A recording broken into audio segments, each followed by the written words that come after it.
आप्यायन्तु ममाङ्गानि वाक् प्राणः चक्षुः श्रोत्रम् अथो बलम् इन्द्रियाणि च सर्वाणि सर्वं ब्रह्म औपनिषदम् मा अहं ब्रह्म निराकुर्याम् मा ब्रह्म निराकरोत् अनिराकरणम् अस्तु अनिराकरणं मे अस्तु तदात्मनि निरते ये उपनिषत्सु धर्माः ते मयि सन्तु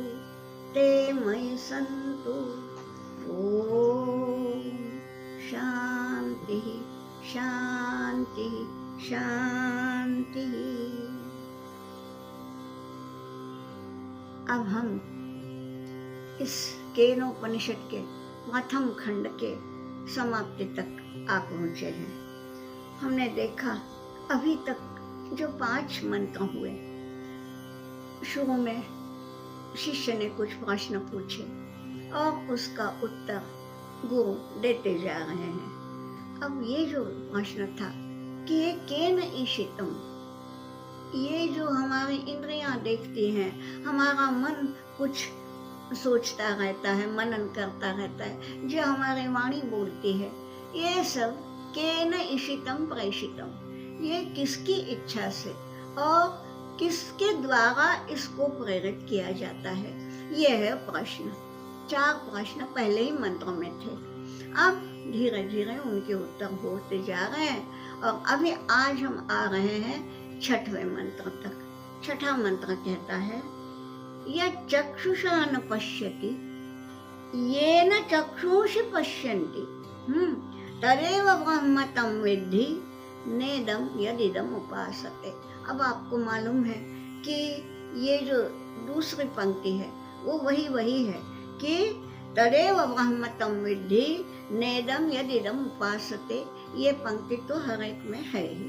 क्या बतलाया है? पहले ये बता दिया कि वाणी जो है, वाणी के द्वारा उसका वर्णन नहीं होता, बल्कि वाणी उसके बल पर बोलती है। फिर मन की बात हुई कि मन उसका मनन नहीं कर सकता, मनन करने की क्षमता उसको, मन को ब्रह्म के द्वारा दी जाती है। अब यहाँ आगे ये बतलाया है यह चक्षुषा न पश्यति ये न चक्षुषि पश्यति, यानी हमारे जो ये चर्म चक्षु है, इनके द्वारा हम उसे नहीं देख सकते। देखिए, देखने के लिए जो चीज है ना, उसको लंबाई, चौड़ाई, ऊंचाई ये सब होना चाहिए। फिर दिक् और काल ये होना चाहिए। दिक् यानी दिशा, किसी दिशा में वो रखा है। फिर काल, एक वर्तमान काल होना चाहिए, तब हम देख सकते हैं।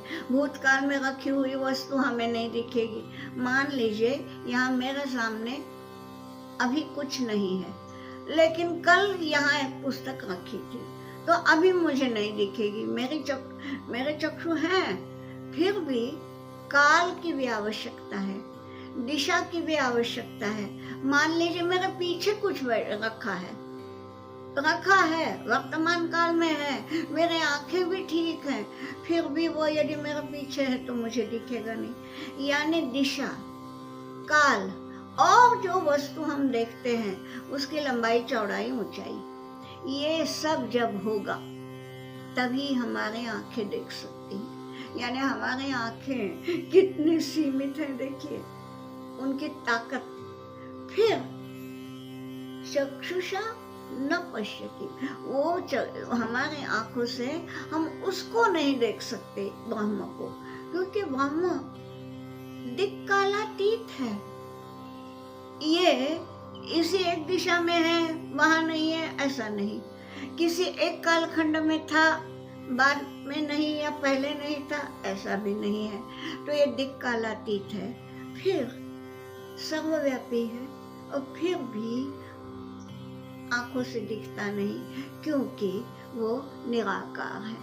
तो इसलिए हम चक्षुषा न पश्यति, किंतु ये न चक्षुषि पश्यति, जिसके कारण ये आंखें देखती है। आप देखिए, आपको गीता तो आपने पढ़ी है, इसमें क्या बतलाया है भगवान ने अर्जुन को कि तुम इस चर्म चक्षु से मेरा वो विश्व रूप नहीं देख पाओगे। दिव्यम ददामि ते चक्षु, ये बोला है कि मैं तुम्हें दिव्य चक्षु दूंगा। यानी अर्जुन को यूं तो वो कृष्ण वैसे ही दिख रहे थे वासुदेव के रूप में, यानी वही वसुदेव देवकी के पुत्र के रूप में देहधारी वही दिख रहे थे पहले, उसी के साथ बातें हो रही हैं। लेकिन जब विश्व रूप दिखाने की बात आई तब क्या बोला है भगवान ने, दिव्यम ददामि ते चक्षु, जब तक तुम्हें दिव्य चक्षु नहीं मिलेगा इन चक्षुओं से तुम मुझे नहीं देख पाओगे। अब ये मुझे यानी विश्व रूप को, ये विश्व रूप यानी वही वो ब्रह्म तत्व जो अब उसका तो सारा वर्णन 11वें अध्याय में है ही है। वो सारा वर्णन है कि ऐसा कोई दिशा ही नहीं है, न अंत है न मध्य है न कुछ है, सब आपको गीता में आया ही हुआ है। तो सर्वव्यापी ऐसा जो परब्रह्म है उसको हम चर्म चक्षुओं से नहीं देख सकते। तो कैसे देखेंगे? उसके लिए हमारे संत गुलाब महाराज बोलते हैं, खैर उनका ये पद, उन्होंने तो हिंदी में भी पद रचना की, मराठी में भी की, उनकी मातृभाषा तो मराठी थी। उन्होंने मराठी में एक पद लिखा है, मुरडुनिया उलटविली नयन बाहुली, नंद तनय मंच किमी शयन पावली। नयन बाहुली, मेरे आंखों की जो पुतली है उसको मैंने मुरडुनिया उलटविली, मैंने उसको मोड़ दिया अंदर की तरफ, उल्टा कर दिया। हमारे आंखों की पुतली जो है वो सामने का दिखती है, भीतर का नहीं देखती। हम भीतर झांकते भी कहाँ हैं। लेकिन वो जो थे संत थे, योगी थे, तो उन्होंने क्या बोला है कि मैंने मेरे आंख की पुतली जो है मुरडुनिया यानी मोड़ करके उसको अलग दिशा दी, और उलटविली मैंने उल्टी तरफ उसको मोड़ दिया। और फिर क्या हुआ, उसके बाद उन्हें क्या साक्षात्कार हुआ कि नंद तनय मंच की मी शयन पावली, कि मैं नंद तनय साक्षात भगवान कृष्ण जो उनके आराध्य दैवत थे, जिन्हें वे पति मानते थे और स्वयं को पंचलतिका नाम की गोपी मानते थे। तो ये बोला है कि मैं नंद तनय के साथ रह गई, मुझे नंद तनय का सहवास मिल गया। ये जो बात है ये कब हुई? उन्हें तो वे तो अंध थे, चर्मचक्षु तो उनके थे ही नहीं। हमारे तो दो दो आंखें हैं जी, फिर भी हम उन्हें देख पाते, और वे तो अंध ही थे। 9वें महीने में उनकी दृष्टि चली गई, इसका मतलब क्या, जन्मांध ही कहिए। तो वे अंध थे, फिर भी वे अंदर झांक सकते थे। और ये जो झांकना है ये है दिव्य दृष्टि, जो भगवान ने अर्जुन को दी या व्यास मुनि ने तो संजय को दी। इसलिए तो संजय देख सकता था ना कि वहाँ संजय बैठा है हस्तिनापुर में, उनको सुना रहा है धृतराष्ट्र को सारी युद्ध की कथा, और युद्ध चल रहा है कुरुक्षेत्र में। इतने दूर चलता हुआ सारा युद्ध का दृश्य वो देख सका। कैसे? यही दिव्य दृष्टि। तो मतलब ये कि चर्म चक्षु से नहीं देख सकता, दिव्य दृष्टि चाहिए, और दिव्य दृष्टि से हम ब्रह्म का साक्षात्कार कर सकते हैं। यही बतलाया है, यत् चक्षुषा न पश्यति येन चक्षुषि पश्यन्ति तदेव ब्रह्म तं विद्धि नेदं यदिदं उपासते। जिसकी हम उपासना करते हैं, देवता के रूप में कहिए, हम तुलसी माता को पूजते हैं तो वृक्ष के रूप में कहिए, हम गौ माता को पूजते हैं उसके रूप में कहिए, भगवान की मूर्ति को पूजते हैं उसके रूप में कहिए। फिर भी ये हम देखते हैं कि ये जो हमारा चर्म चक्षु है उनमें वो ताकत नहीं है कि हम ब्रह्म का साक्षात्कार कर सके, बल्कि ब्रह्म में वो ये है, ब्रह्म ही प्रेरणा है जो हमारे इन आँखों को देखने की शक्ति प्रदान करता है। अब इसी धारा में अगला मंत्र है। अगला मंत्र क्या है? यत् श्रोत्रेण न शृणोति येन श्रोत्रमिदं श्रुतं तदेव ब्रह्म तं विद्धि नेदं यदिदम् उपासते। यत् श्रोत्रेण न शृणोति। अब हम सब लोग यही सोचते हैं कि हम कान से सुनते हैं। बात तो सही है, क्योंकि हमारे सुनने की जो ये है वो हमारे देह में कान के द्वारा ही हम सुनते हैं। लेकिन क्या कान में उतनी ताकत है कि मान लीजिए यहाँ से 200 किलोमीटर पर कोई कुछ बोल रहा है तो हम सुन लें? नहीं। यानी वही जो वहाँ जो बतलाया कि दिशा भी काल भी, यानी जो कल बोला था वो आज हमारे कान सुनेंगे क्या? नहीं। भले ही वो हमारे स्मरण में रहेगा लेकिन कान नहीं सुनते। जो कल बोला जाएगा वो भी आज नहीं सुन सकते। यानी वही दिशा काल ये तो आवश्यक ही है, इसके बिना हमारे कान नहीं सुन सकते। लेकिन ये न श्रोत्रमिदं श्रुतं, यानी जिसके द्वारा यहाँ अलग बतलाया, श्रोत्र यानी कान और वो श्रुतम, श्रुतम यानी सुना है, जिसके द्वारा कान भी सुने गए हैं। इसका मतलब कान की जो ताकत है, कान की जो क्षमता है सुनने की, वो उसके द्वारा सुनी गई है। अब ये क्या है भला? देखिए, हमेशा ये सोचना चाहिए कि हमारी संस्कृति जो है, हम उसने कितना कितना गंभीर, कितना गहन विचार किया है। उन्होंने नाद ब्रह्म ये एक शब्द है, सुना होगा आपने। क्या है कि ये ओम हम क्यों बोलते हैं शो में? इसलिए कि ये जो ओंकार है ये पहला ध्वनि है, प्रकट हुआ हो, ये है नाद ब्रह्म। और ये जो नाद रूपी जो ब्रह्म है, वो ब्रह्म वही हमको सुनने की शक्ति देता है। अब देखिए, जो ध्यान लगाते हैं, और ध्यान लगाने वाले सभी हैं, आप सभी करते होंगे, ये नहीं मैं बोलती, किसी किसी का ध्यान लग जाता है, केवल बहुत समय तक नहीं, just for fraction of a second, ये इतना ही होता है। लेकिन उस समय कुछ ध्वनि सुनाई देती जो यहाँ नहीं है। देखिए, ध्यान मंदिर जहाँ जहाँ है वहाँ तो बिल्कुल सुई पटक सन्नाटा होता है, पिन ड्रॉप साइलेंस। वहाँ पे कुछ नहीं ध्वनि होती, केवल सभी कोई वहाँ पे रहते हैं, आंखें बंद हैं और कान भी बंद है। और आपने उसका अनुभव किया होगा, कई ध्यान मंदिर ऐसे हैं, ध्यान कक्ष है, अगर देखना होगा वहाँ जाइए। इसमें जो योगी अरविंद की जो है, उसको उन्होंने उषा नगरी नाम दिया है। ऑरोविल, ऑरोविल यानी व्हील नहीं, VILLE, अरविंद का विलेज, ऑरोविल, ऑरो यानी औरबिंदो। तो उनका जो है उषा नगरी नाम दिया है उसको। वहां पे आप जाके देखिए, हाँ, स्वयं के सांस हमको सुनाई देती है, इतना सुई पटक सन्नाटा।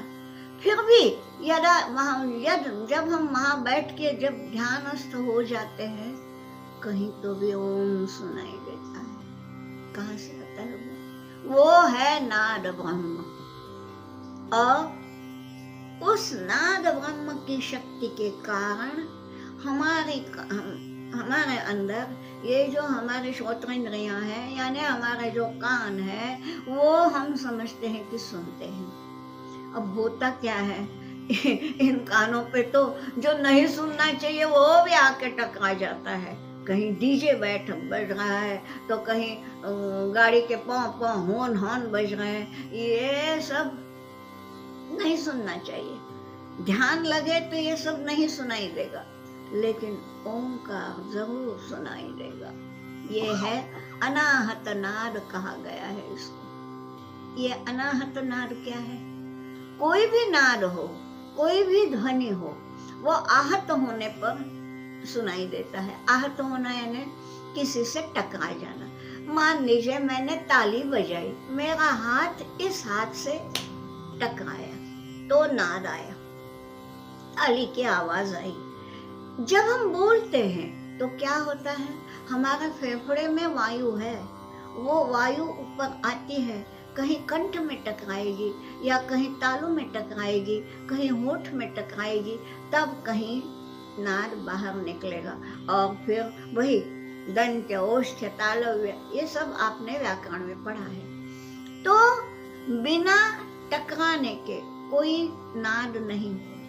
जितने भी हमारे वाद्य है ना, देखिए तंतु वाद्य है, वो भी जब तक हमारे उंगलियां तार को नहीं छेड़ेंगी वाद्य नहीं बजेगा।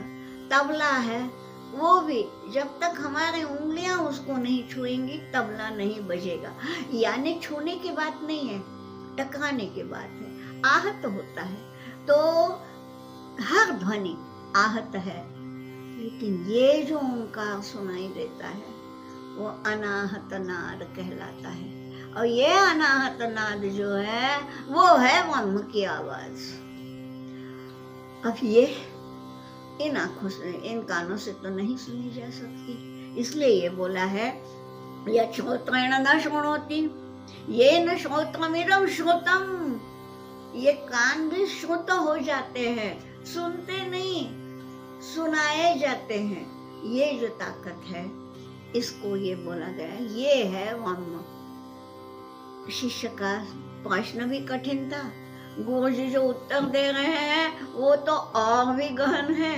लेकिन एक बात है, इस पर हम सोचें और साधना करें तो हो सकता है ये अनाहत नाद हमें भी सुनाई दे। अब अंतिम, इस खंड का अंतिम मंत्र है, बाद में ये पहला खंड समाप्त हो जाएगा। ये इस मंत्र में बोला है यत् प्राणेन न प्राणिति येन प्राणः प्रणीयते। दूसरी पंक्ति वही है, तदेव ब्रह्मतं विद्धि नेदं यदिदं उपासते। यत् प्राणेन न प्राणिति। अब ये तो कठिन लगता है कि हम प्राण यानी सांस समझते हैं, और हमारी यही धारणा है कि हमारी सांस चलती है इसीलिए हमारे प्राण है। हम जीवित हैं इसका मतलब हमारी सांस चलती है।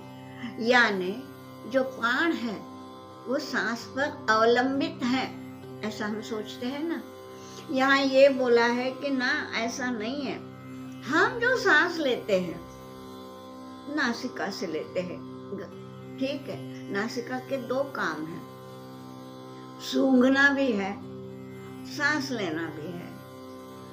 उसी प्रकार मुख के भी दो काम हैं, जीभ से स्वाद चखना है, मुंह से बोलना है। तो ये जो है, तो हम ये जो इसको घ्राणेन्द्रिय बोलते हैं, यानी जिससे हम सांस लेते हैं, उच्छ्वास छोड़ते हैं, प्राणायाम करते हैं, ये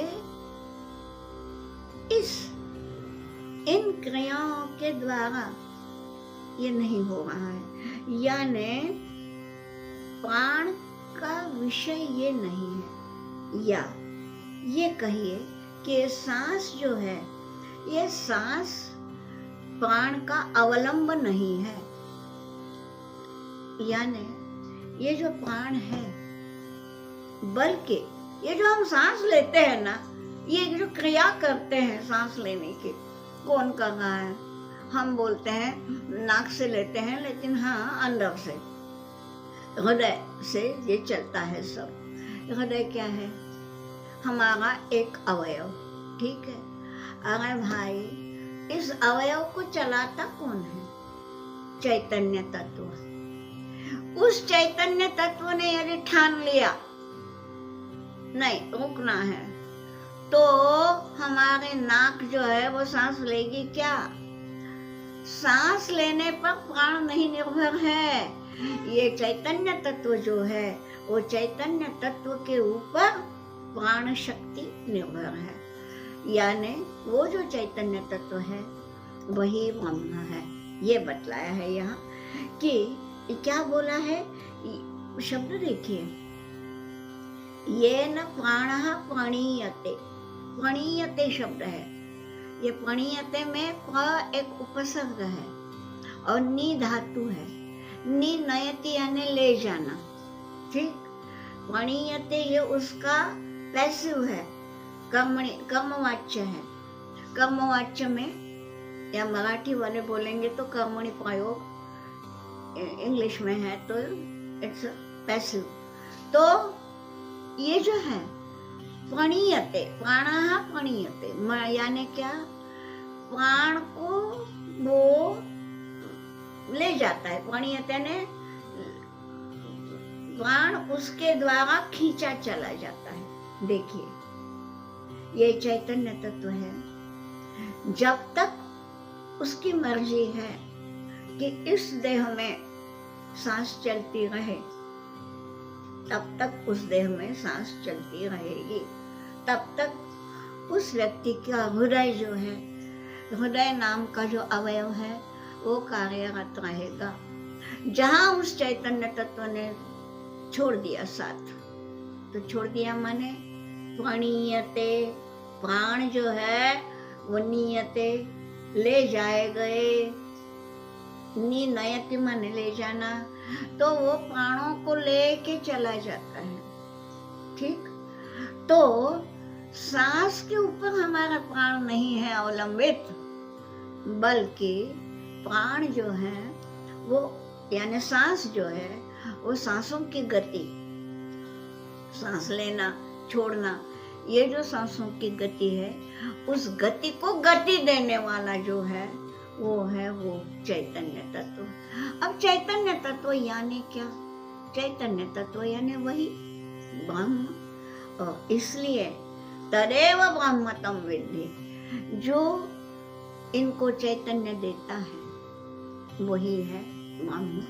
और उसको बाकी सब जो है जिसकी हम उपासना करते रहते हैं वो सही में उपास्य, ठीक है, उपास्य है, ध्येय नहीं है। यहाँ थोड़ा सा बताऊं कि उपासना और भक्ति, इसमें गुलाबराव महाराज ने बहुत सुंदर विश्लेषण किया है। जो नवविधा भक्ति आप सभी लोग जानते हैं, श्रवणम कीर्तनम विष्णु स्मरणम पाद सेवनम अर्चनम वंदनम दास्यम सख्यम आत्मनिवेदनम, ये 9 प्रकार की भक्ति भागवत में आती है, ठीक। यहाँ गुलाबराव महाराज बोलते हैं कि इसमें केवल 9वीं जो है अंतिम आत्मनिवेदनम, वो भक्ति के ये है, दहली है,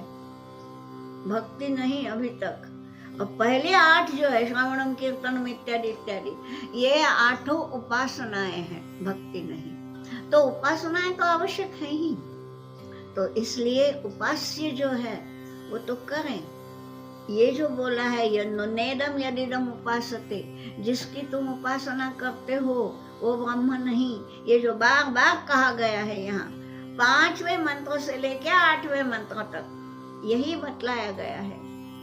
ये क्या बतलाया है, चारों मंत्रों में यही बतलाया कि उपासना तो करनी ही है, उपास्य है। उपासना के बिना हमको पराभक्ति, वो वहां तक हम दिल्ली तक ही नहीं पहुंचेंगे। उसकी दिल्ली तक पहुंचने के लिए हमें ये सारा रास्ता तो ये पार करना ही है, और ये पार करने का रास्ता यानी उपासना है। मगर यहाँ बार बार ये कहा गया है, गुरु के द्वारा शिष्य को सुनाया गया है कि न इदम यदिदम उपासते, जिसकी तुम उपासना करते हो वो ब्रह्म नहीं है।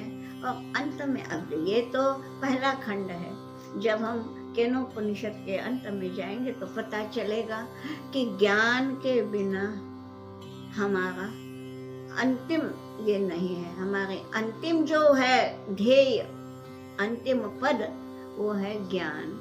और वो ज्ञान कैसे मिले, इसके लिए ये सब है। आज यहाँ पर पहला खंड समाप्त होता है, तो यहाँ हम आज विराम करते हैं। कल से दूसरे खंड को शुरुआत करेंगे। ओम आप्यायन्तु ममांगानि वाक् प्राणः चक्षुः श्रोत्रम् अथो बलम् इन्द्रियाणि च सर्वाणि सर्वं ब्रह्म औपनिषदम् मा अहं ब्रह्म निराकुर्याम् मा ब्रह्म निराकरोत्। अनिराकरणम् अस्तु अनिराकरणं मे अस्तु तदात्मनि निरते ये उपनिषत्सु धर्माः ते मयि सन्तु ते मयि सन्तु। ओम शांति शांति शांति।